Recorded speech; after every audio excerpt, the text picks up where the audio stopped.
कृष्णाबाई की कथा। भगवान का अपने भक्त के प्रति बहुत स्नेह होता है। समुद्र किनारे एक गांव में कृष्णाबाई नाम की बूढ़ी माता रहती थी। वह भगवान कृष्ण की परम भक्त थी। वह एक झोपड़ी में रहती थी। कृष्णाबाई का वास्तविक नाम सुखिया था, पर श्री कृष्ण की भक्ति के कारण इनका नाम गांव वालों ने कृष्णाबाई रख दिया। घर घर में झाड़ू पोछा, बर्तन और खाना बनाना ही इनका काम था। कृष्णाबाई रोज फूलों की माला बनाकर दोनों समय श्री कृष्ण जी को पहनाती थी और घंटों काना से बात करती थी। गांव के लोग यही सोचते थे कि बुढ़िया पागल है। एक रात श्री कृष्ण ने अपनी भक्त कृष्णाबाई से यह कहा कि कल बहुत बड़ा भूचाल आने वाला है, तुम यह गांव छोड़कर दूसरे गांव चली जाओ। तब क्या था, मालिक का आदेश था। कृष्णाबाई ने अपना सामान इकट्ठा करना शुरू कर दिया और गांव वालों को बताया कि कल सपने में कान्हा आए थे और कह रहे थे कि बहुत प्रलय होगा, गांव छोड़कर पास के गांव में चली जा। अब लोग कहाँ उस बूढ़ी पागल की बात मानने वाले थे। जो सुनता वही जोर जोर से ठाके लगाने लगा। इतने में बाई ने एक बैलगाड़ी मंगाई और अपने कान्हा की मूर्ति ली और सामान की गठरी बांध गाड़ी में बैठ गई और लोग उसकी मूर्खता पर हंसते रहे।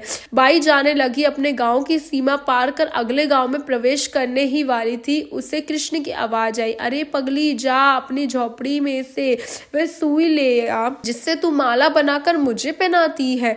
यह सुन माई बेचैन हो गई और तड़प गई कि मुझसे ये कैसी भारी भूल हो गई है। अब मैं कान्हा की माला कैसे बनाऊंगी। उसने गाड़ी वाले को वहां रोका और बदमाश अपने झोपड़ी की तरफ भागी। गांव वाले उसके पागलपन को देखते और खूब मजाक उड़ाते रहे। माई ने झोपड़ी के तिनकों में फंसी सुई को निकाला और फिर पागलों की तरह दौड़ते हुए गाड़ी के पास आई। गाड़ी वाले ने कहा कि माई तू क्यों परेशान है, कुछ नहीं होना। माई ने कहा अच्छा अब चलो जल्दी से अपने गांव की सीमा पार कर। गाड़ी वाले ने ठीक ऐसे ही किया। अरे ये क्या, जैसे ही सीमा पार हुई पूरा गांव ही समुद्र में समा गया।